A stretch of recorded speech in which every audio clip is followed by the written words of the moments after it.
ബാറോസ് എന്ന ചിത്രത്തിൻ്റെ official release തീയതി ഒപ്പം ചിത്രത്തിൻ്റെ ഒഫീഷ്യൽ OTT സാറ്റലൈറ്റ് അപ്ഡേഷനാണ് ഇന്നൊരു വീഡിയോ ഭാഗത്ത്. വീഡിയോയിലേക്ക് മുൻപ് വീഡിയോ ലൈക്ക് ചെയ്യുക.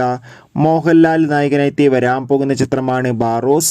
എല്ലാ സിനിമാ പ്രേമികളും ഒരേപോലെയാണ് ബാറോസ് എന്ന ചിത്രത്തിൻ്റെ ഓരോ ദിവസത്തെയും ഓരോ അപ്ഡേഷൻ അറിയാൻ വേണ്ടി കാത്തിരുന്ന് നിൽക്കുന്നത്.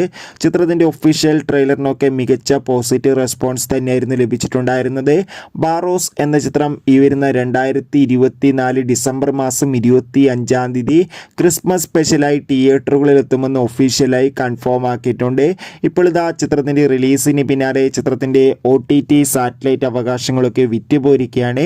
ചിത്രത്തിൻ്റെ OTT അവകാശങ്ങൾ ഡിസ്നി പ്ലസ് ഹോട്ട്സ്റ്റാറും സാറ്റലൈറ്റ് അവകാശങ്ങൾ ഏഷ്യാനെറ്റും സ്വന്തമാക്കിയെന്ന് ഒഫീഷ്യലായി കൺഫേം ആക്കിയിട്ടുണ്ട്. എന്തായാലും ബാറോസ് എന്ന ചിത്രത്തിൻ്റെ കൂടുതൽ അപ്ഡേഷൻ അറിയാൻ വേണ്ടി നമുക്ക് കാത്തിരിക്കാം. എത്ര പേരാണ് ചിത്രത്തിൻ്റെ റിലീസിനായി കാത്തിരിക്കുന്നത്? തീർച്ചയായും കമൻറ്റ് ബോക്സിൽ രേഖപ്പെടുത്തുക. Bye bye.